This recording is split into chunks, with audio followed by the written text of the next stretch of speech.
Buenas tardes con todos los presentes y expositores. Continuando con la agenda del segundo seminario de actualización Sector Salud, daremos inicio al conversatorio liderado por los siguientes expositores. Doctor Alfredo Guerreros. El doctor Guerreros es médico cirujano, especialista en neumología y en gerencia de servicios de salud, con amplia experiencia en investigación, ensayos clínicos. Ha sido docente universitario y presidente de la Sociedad Peruana de Neumología. Actualmente se desempeña como director médico corporativo de la Clínica Internacional. El señor Carlos Paladella Salor. Carlos es licenciado en Derecho con una maestría en Derecho de los Negocios. Cuenta con más de 20 años de experiencia en transformación digital, construyendo puentes entre usuarios, empresa y tecnología, liderando proyectos de tecnología de la información. Actualmente se desempeña como director de la Clínica Solutions para América Latina en el Sevier. El tema que nos presentarán es herramientas de apoyo a la decisión clínica, un diálogo entre la tecnología y la sanidad. Adelante, por favor.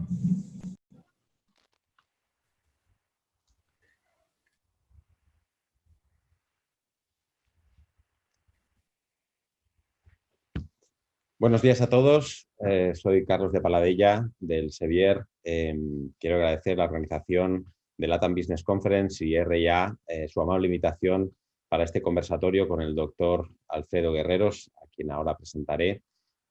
Hoy vamos a hablar de las herramientas de apoyo a la decisión clínica ante el COVID-19, un diálogo entre tecnología y sanidad. Obviamente vamos a enfocarnos en las experiencias prácticas que hemos tenido tanto el doctor como yo mismo durante estos pasados meses y que seguiremos teniendo seguramente estas próximas semanas. Doctor Alfredo Guerreros, por favor, si quiere presentarse usted mismo a la audiencia. Okay, muchísimas gracias. Primero, agradecer por la invitación a participar en este importantísimo foro. Mi nombre es Alfredo Guerreros Benavides, yo soy médico neumólogo, soy director médico corporativo de la Red de Clínicas Internacional del Perú, una de las clínicas más importantes de nuestro país, que durante esta pandemia se ha visto muy demandada por los servicios clínicos de los pacientes que han tenido esta patología. Muy bien, me presento también, yo soy Carlos de Paladella, soy el responsable de soluciones clínicas del Sevier. Mi carrera está ligada básicamente a la transformación digital, construyendo puentes entre usuarios, negocios y tecnología. Y he desarrollado proyectos en todo el mundo para aprovechar precisamente eso, el potencial de fusionar tecnología y conocimiento. Y ahora, recientemente, con el COVID-19, con esta crisis, hemos trabajado mucho con hospitales y autores para darles soporte con, sobre todo, la información que tiene el Sevier en todo el mundo. Bien, hechas las presentaciones, quería introducirles un poco de qué vamos a hablar. Los temas fundamentales que hemos vivido todos estos últimos meses de la crisis del COVID-19. Vamos a abordar varios puntos de vista. Precisamente el doctor Guerrero es una persona que tiene una experiencia práctica y por eso le hemos invitado a participar con nosotros. Pero también queremos darle la vivencia que hemos tenido desde el propio El Sevier al apoyar con diferentes herramientas a médicos, enfermeras, gestores de hospitales y de redes públicas para afrontar esta crisis. Muchos de estos problemas que se han generado durante la crisis están relacionados con la información, con la veracidad de la información, con la variabilidad de la misma, porque durante muchas semanas hay informaciones que han sido incluso totalmente contradictorias unas de otras en cuanto a procesos, en cuanto a medicamentos, en cuanto a incluso algunas recomendaciones que han venido de las máximas autoridades. Y eso ha hecho que el reto para los hospitales y para los profesionales ha sido extremadamente alto y lo sigue siendo. Doctor, la primera pregunta que le haría para que empecemos esta conversación, ¿no? De los 2 o 3 problemas que usted señalaría más importantes, ¿cuál nos puede compartir? ¿Cuál es lo que ha vivido y que les ha generado mayor desazón? Yo diría que el primer gran reto que hemos tenido es cómo adaptarnos para tener una respuesta adecuada en medio de un sistema que no está específicamente diseñado para enfrentar solamente una pandemia. Cómo mantenemos los servicios para aquellos pacientes que en teoría no están infectados, no han estado infectados, y cómo segregamos la posibilidad de que quienes vienen infectados puedan tener la mejor atención. Ese era, creo que ha sido nuestro primer gran problema. El segundo es qué elementos de certeza para el manejo de estos pacientes podríamos tener en medio de una incertidumbre total. Y el tercero es cómo nuestro sistema de organización responde a buenas prácticas o respondía a buenas prácticas para mantener la seguridad en la atención. Esos tres retos han sido tremendos y, como bien tú dices, enfrentados a una tremenda heterogeneidad, variabilidad y sobrecarga de información no necesariamente valedera. Muy bien, se conecta muy bien con varias experiencias que hemos tenido desde el Sevier con hospitales con los que hemos trabajado en todo el mundo para conocer sus problemas. Y puedo mencionar a Colombia, Panamá, España, Francia, Japón, todos con exactamente la misma problemática. Alrededor de esto, y centrando en el tema que queremos hablar, que es la ayuda a la toma de decisiones clínicas, las herramientas de las que tenemos para ayudarnos.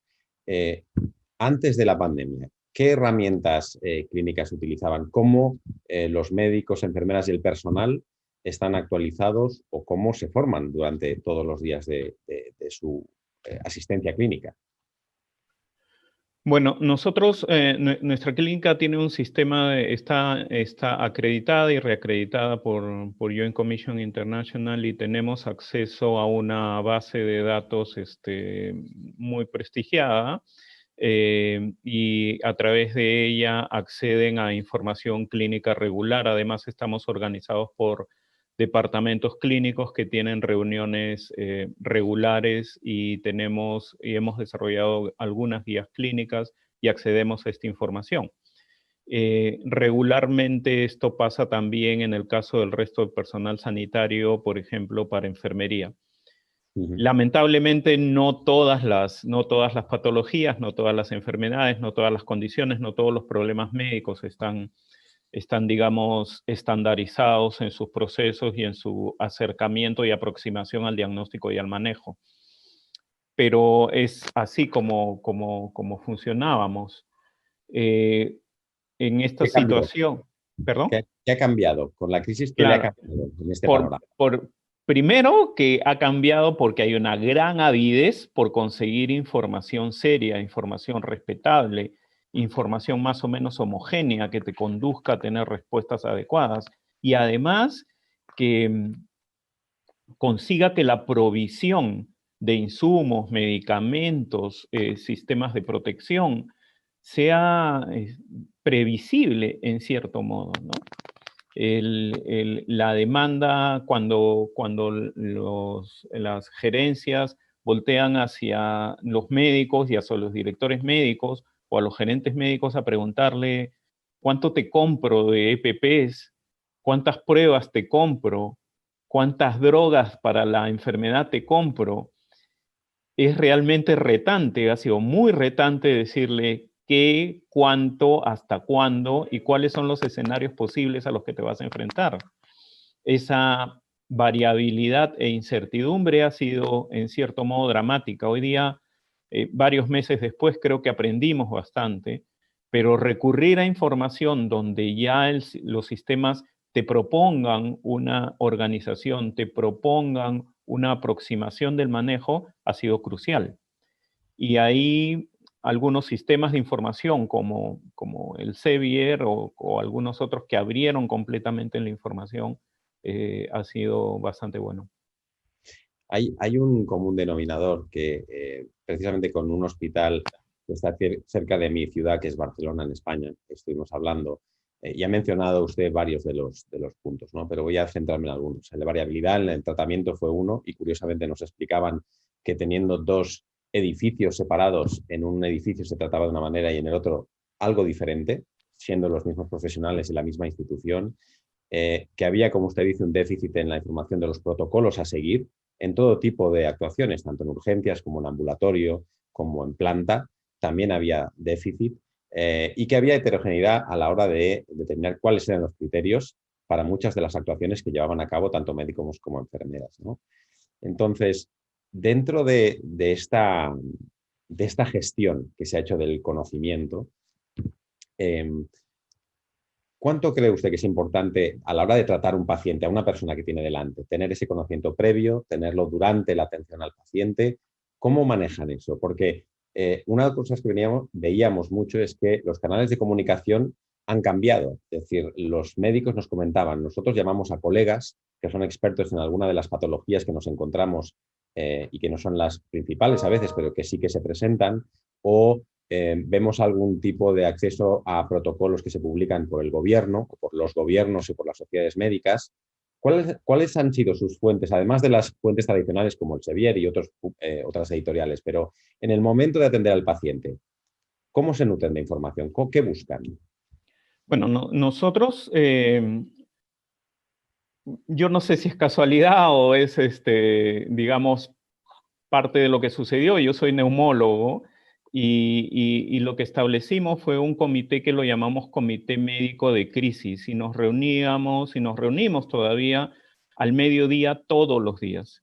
Y está conformado por las jefaturas de infectología, de medicina interna, de cuidados intensivos, de emergencia, y compartíamos entre nosotros la información y decidimos, antes de acceder, digamos, a las normativas nacionales, que dicho sea de paso, cambiaron con mucha frecuencia y siguen cambiando. Tú puedes encontrar hoy día hasta 5 o 6 versiones de lo mismo, con retiro e incorporación de medicamentos que antes no estaban, y decidimos intercambiar nuestra propia información procedente no solamente de como bien dices, papers, de guías internacionales, etcétera, sino de intercambio de información entre colegas, ¿no? Yo puedo mencionar que, por ejemplo, la Sociedad Americana del Tórax tiene un foro que se llama Docs Matter, donde hay más de 2000 neumólogos de todo el mundo que intercambian problemas del día a día. No sé, se me ocurre neumotórax en pacientes que tienen COVID. ¿Qué haces con esos pacientes? ¿No? Claro. Y así, y bueno, esos foros de intercambio muy rica de información, creo que ha sido valioso para incorporarlo a la práctica de muchos, ¿no? Ahora, la medicina basada en la evidencia tiene como 30 años y muchos durante este tiempo nos hemos visto tentados a abandonarla, cuando en realidad creo que es el momento de reforzar que realmente la evidencia hay que recolectarla sistemáticamente para darle el valor que corresponde, sobre todo en estas situaciones. Me da pie a una reflexión muy buena con lo que acaba de decir, porque precisamente en este intercambio de información, en un workshop que hicimos presencial con hospitales, varios médicos nos comentaban que utilizaban las redes sociales, utilizaban WhatsApp, utilizaban Messenger para conectar con otros médicos, algunas veces algunos médicos en China y en Corea, porque ellos estaban viviendo antes esta situación y querían saber cómo habían actuado, e incluso intercambio de información sobre medicamentos, es decir, hablaban de las dosis de la hidroxicloroquina, etcétera, esto hace 2 o 3 meses, obviamente sin evidencia, sino lo que hacían era compartir experiencia.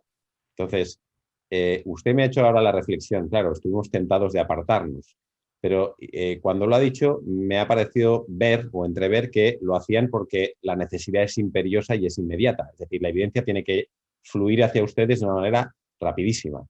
¿Es así? Sin duda, sin duda. O sea, la vorágine que hemos vivido, ¿no? La cantidad de pacientes críticos que hemos tenido, la falta de una experiencia previa. Mira, son muy pocas las generaciones de médicos que han tenido que enfrentar una pandemia y estoy seguro que la visión que vamos a tener a futuro de la medicina e incluso la propia educación en la medicina nos va a cambiar completamente.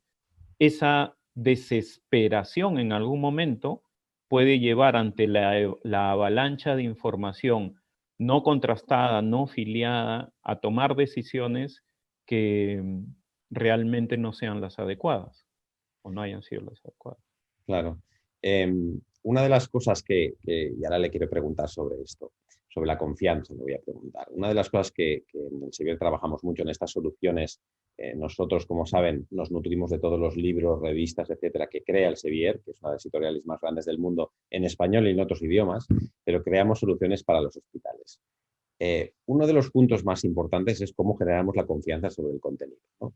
Y ahí voy muy específicamente. Cuando usted dice que necesitan información muy precisa, basada en evidencia, en el momento puntual, delante del paciente, ¿cómo de alguna manera se sienten ustedes confiados en aquello que reciben de proveedores como nosotros o como otros cualquiera? Es decir, ¿hasta qué punto la información tan precisa, tan puntual a veces, de una dosis de un medicamento o una actuación inminente con un paciente por una patología cualquiera, recibe confianza si uno no ha visto la evidencia que está detrás? ¿Cómo lo trabajan eso?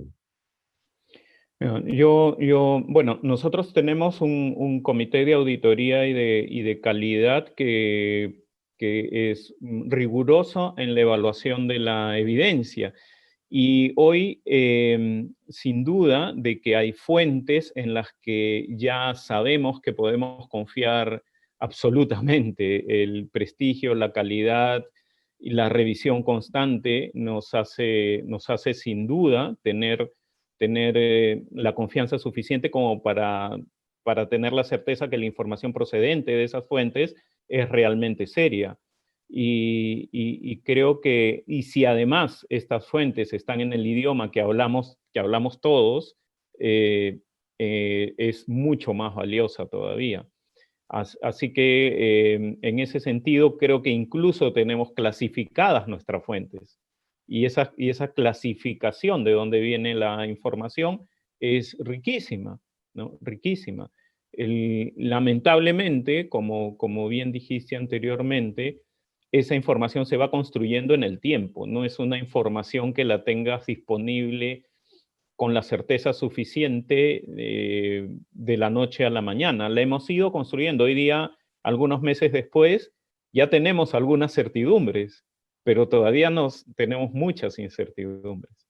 Y el camino que nos queda creo que es insistir en que la evidencia graduada con ensayos clínicos controlados y luego con los estudios observacionales adecuados, a pesar de los sesgos que puedan tener, va a ser construida adecuadamente por quien corresponde.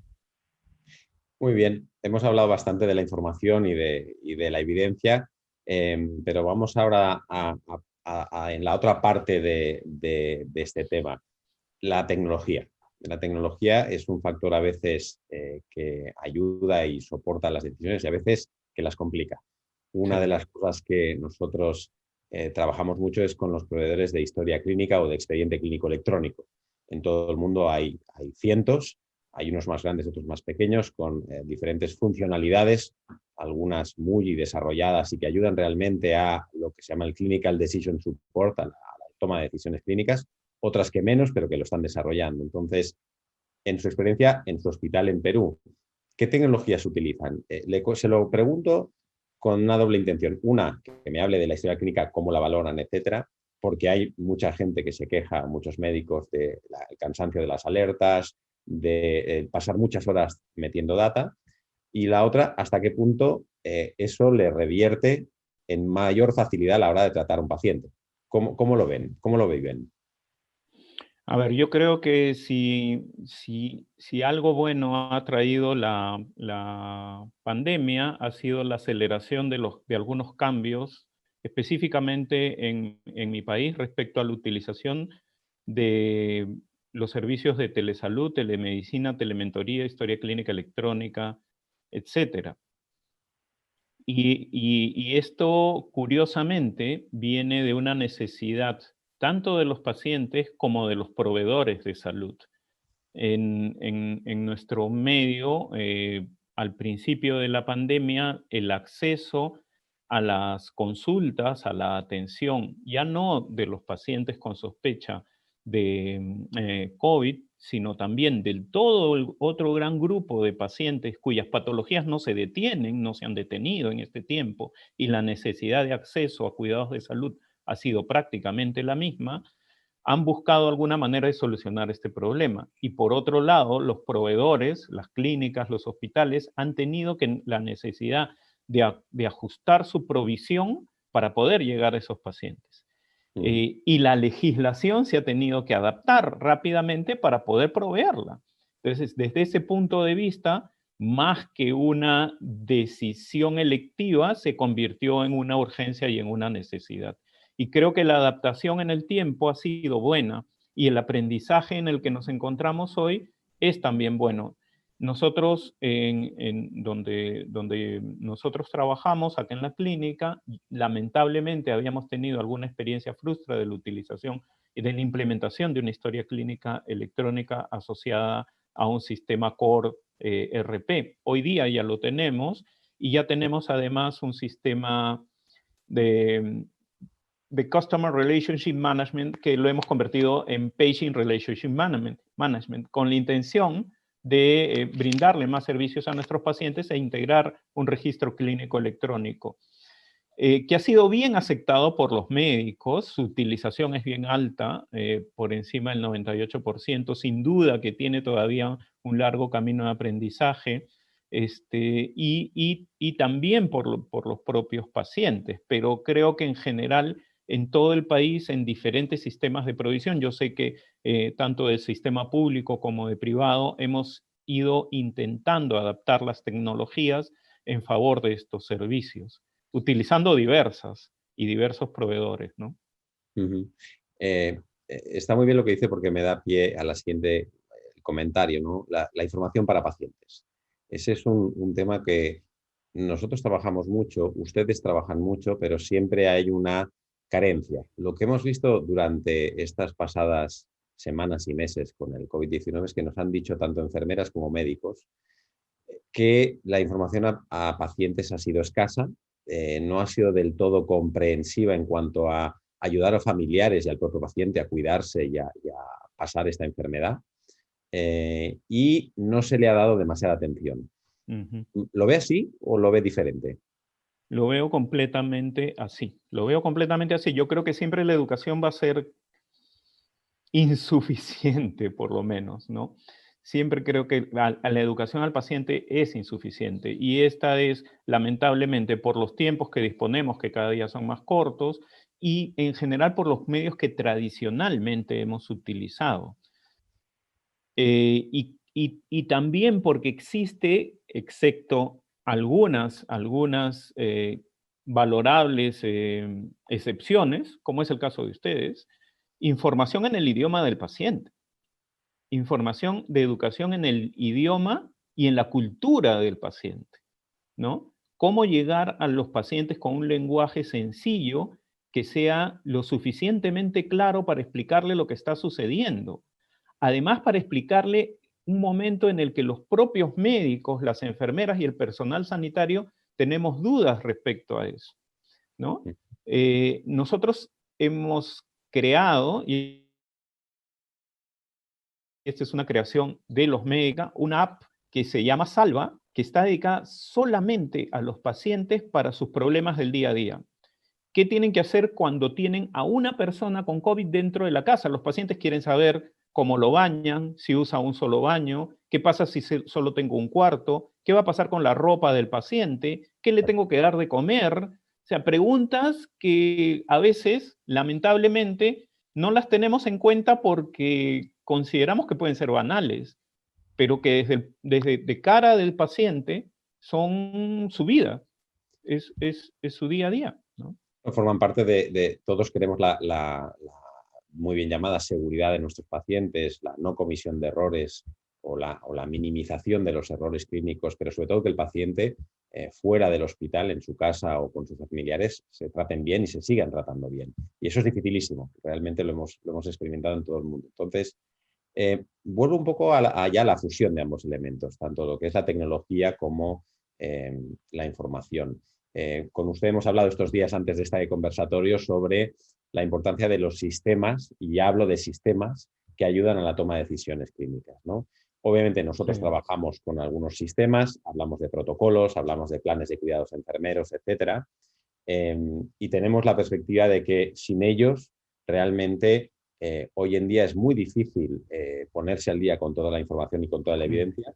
Hay estudios que demuestran que en este año la información médica se duplica cada 73 días, eso está publicado y lo pueden ver, lo cual es una locura si uno lo piensa, porque cada 73 días, si uno recién sale de la carrera, tiene que volver a estudiar cada 2 meses todo lo que ya estudió. Entonces, es una absoluta locura. ¿Hasta qué punto para usted sería importante que una herramienta como esta formara parte del día a día? Como médico o como también le puedo que se ponga en la piel de una enfermera, que también necesitan estas herramientas, ¿no? ¿Cómo lo tendría usted en su hospital? Yo soy un firme creyente de que es absolutamente necesario. Soy un firme creyente de que lamentablemente todavía los errores médicos nos impactan negativamente en la calidad y en la seguridad de la prestación.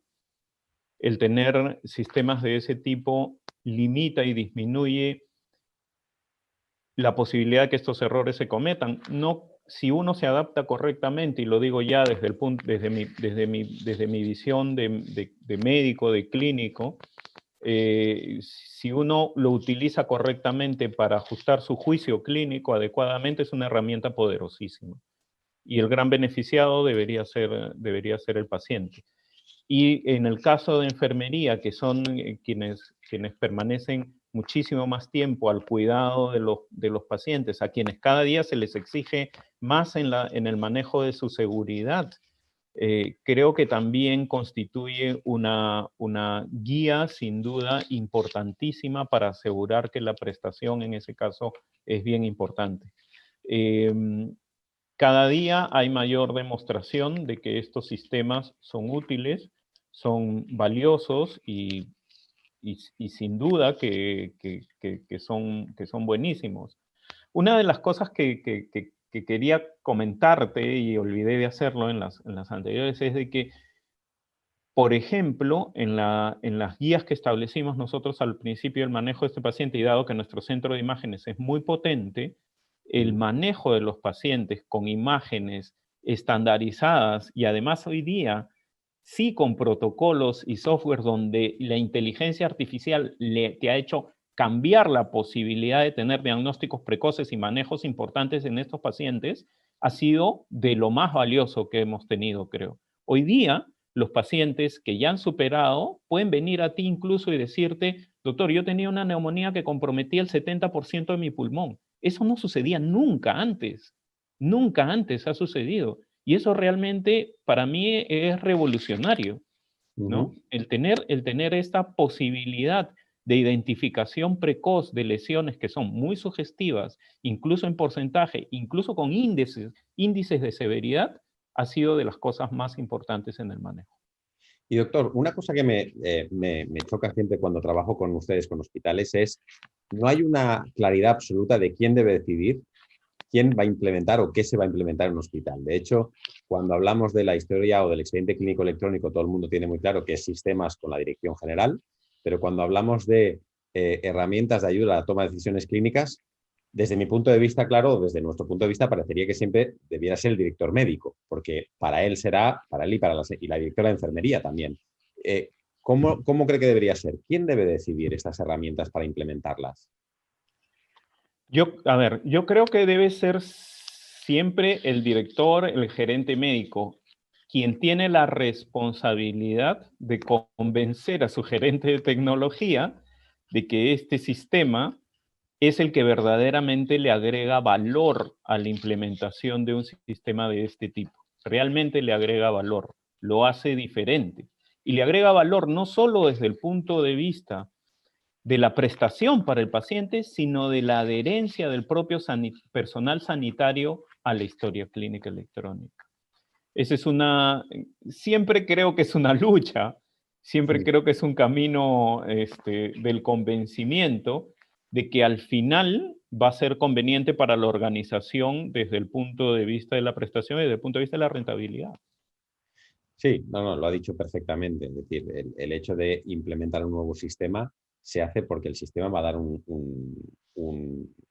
unas conclusiones y unas mejoras que son evidentes. Si uno no las ve, quizá es difícil de implementarlo y de decidirlo. Entonces, me alegro que coincidamos en esto, que sean, digamos, los directores médicos o directores de enfermería quien lideren esto. Lo que pasa es que es muy difícil. No nos hemos encontrado, la verdad, mucho liderazgo cuando se trata de implementar este tipo de sistemas, sobre todo porque hay desconocimiento de que las herramientas, que son muchas, pero que son satélites, por decirlo así, de la historia clínica electrónica, existen y están basadas en evidencia. ¿Cómo se enteran ustedes de que esto existe? Al margen de que vayamos nosotros y se los presentemos, ¿no? Pero ¿cómo saben ustedes? No, yo creo que hoy día, así como buscas en la información neumonía, buscas también en la información sistemas de soporte a las decisiones clínicas. Me parece que hoy día de conocimiento casi que universal en los médicos, ¿no? El poder tener sistemas de alerta, sistemas de que te ayuden y conduzcan a una aproximación y a un manejo más adecuado, es prácticamente en el conocimiento global, y creería yo que debería estar inmerso también en la educación en medicina. Me imagino que en las facultades de medicina vamos a incorporarlo también precozmente. Bueno, me dicen que casi ya no tenemos tiempo, así que, si no me importa, doctor, quiero agradecer a la organización del evento y del seminario esta oportunidad de tener este conversatorio con el doctor Guerrero. Gracias, doctor, por estar con nosotros. Gracias a ustedes, muchas gracias. Y creo que ahora abriremos un turno de preguntas, así que, bueno, quedamos a su disposición para hablar de lo que les guste. Muchísimas gracias. Encantado, encantado.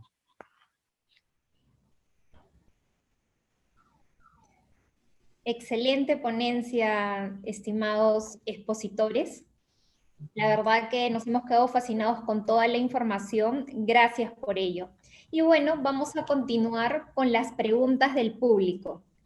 La señorita Maritza Guerra pregunta, ¿cómo se ha involucrado la enfermería con esta iniciativa de gestión del conocimiento?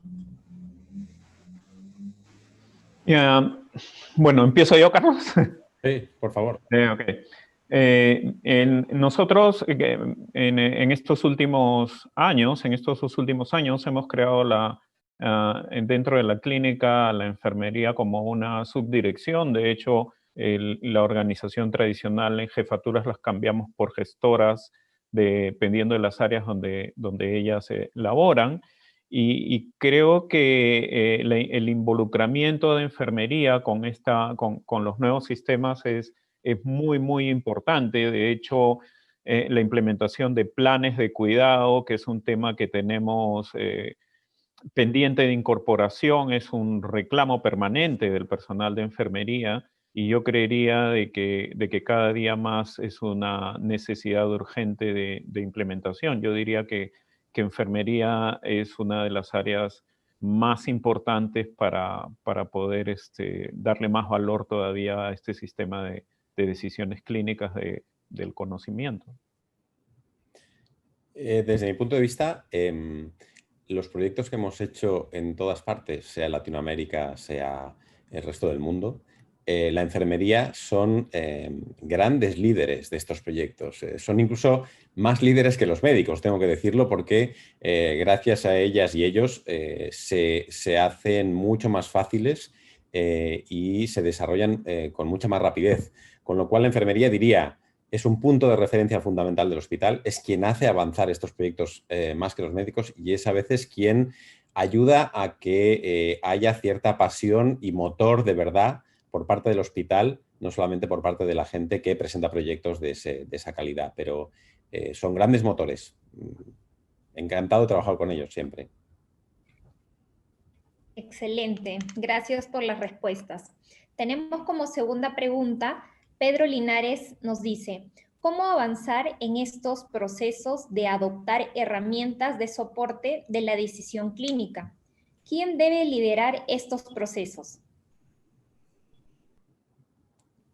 doctor. Bueno, yo creo que esa era una de las preguntas de Carlos y yo insisto en que quien debe liderarlo de todas maneras son el director médico, la directora de enfermería, el personal asistencial sanitario. Creo que tenemos la obligación de convencer a nuestros gerentes de tecnología, a los gerentes generales, a los administrativos en general, de que hay una necesidad imperiosa de gestionar estos sistemas como parte de la seguridad de la atención y además como parte de la adherencia del personal en general. Soy un convencido de este tema. Añadiría un punto que antes no hemos tocado en la charla, y es que esa persona que comenta el doctor, que puede ser el director médico, puede ser el gerente, puede ser otra persona responsable de ese proyecto, tiene que ser un pequeño campeón, un héroe de ese proyecto. Porque hace falta mucha energía, hace falta convencer a mucha gente, hace falta ser muy didáctico, y no siempre se tiene esa energía, porque en el día a día tenemos mucho trabajo. Entonces, yo diría que lo que ha dicho el doctor es absolutamente así, y tiene que tener un poco de héroe para poder llevar a cabo ese proyecto. Totalmente de acuerdo. Tenemos una tercera pregunta de Carlos Colorado. ¿Qué opinión le merece la gestión que actualmente están haciendo las instituciones públicas en el Perú respecto a la gestión de salud? A ver, yo creo de que gestionar públicamente la salud en el Perú, independientemente de los tiempos de pandemia o no pandemia, va a ser siempre difícil. Los recursos son siempre insuficientes y los retos son enormes. Creo que como siempre, en algunas áreas se puede mejorar muchísimo más que en otras.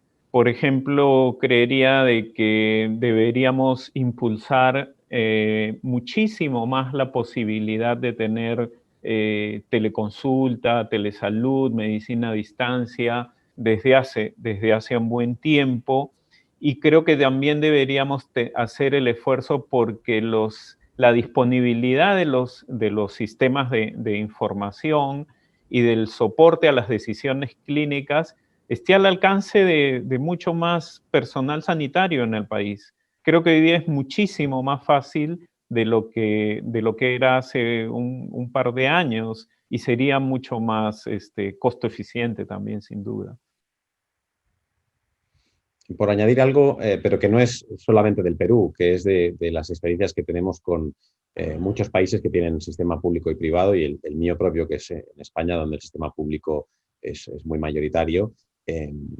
Es muy difícil, como decía el doctor, liderar estos temas de cambio tecnológico y de cambio en las organizaciones. Da igual que sea público o privado. Realmente lo que hace falta es primero tener una decisión, alguien tiene que tomar una decisión, y eso debe ejecutarse. Estas dos cosas que parecen muy sencillas, que ocurran y que se desarrollen y que se ejecute, es lo que es la primera barrera que nos encontramos. Entonces, primero tomen la decisión y luego desarrollenla, y que alguien siga y sea accountable, se haga responsable de que eso tiene que llegar a algún puerto. Yo creo que eso es lo primero. Es muy básico, pero es lo primero que falta muchas veces. Gracias por sus respuestas. Tenemos la última pregunta por parte de la señorita Débora. Nos comenta, en el Perú aún no se aprueba la telerehabilitación. ¿De qué manera se está pensando abordar este tema para los pacientes? Es una pregunta para el doctor Guerreros. A ver, me parece muy pertinente porque hoy día tenemos un gran contingente de pacientes post-COVID que son requirientes de rehabilitación, no solo respiratoria, cardiovascular y de su estado anímico, que queda muy deteriorado después de episodios severos de esta neumonía. Nosotros, y creo que esta experiencia va a ser recogida, y de hecho ya existen, y aquí sí ya existen varios protocolos y experiencias para hacer medicina rehabilitadora a distancia. Hemos establecido ya un protocolo que lo hemos discutido con algunos de los financiadores, con algunas aseguradoras, y ya estamos incorporando a pacientes en programas de este tipo. Creo, por ejemplo, de que esto, si lo extendiéramos con otros financiadores, incluyendo al público, sería muy beneficioso para todos. Excelente, gracias por la respuesta. Les agradezco mucho la participación al señor Carlos Paladella y también al doctor Alfredo Guerreros. Gracias por su ponencia.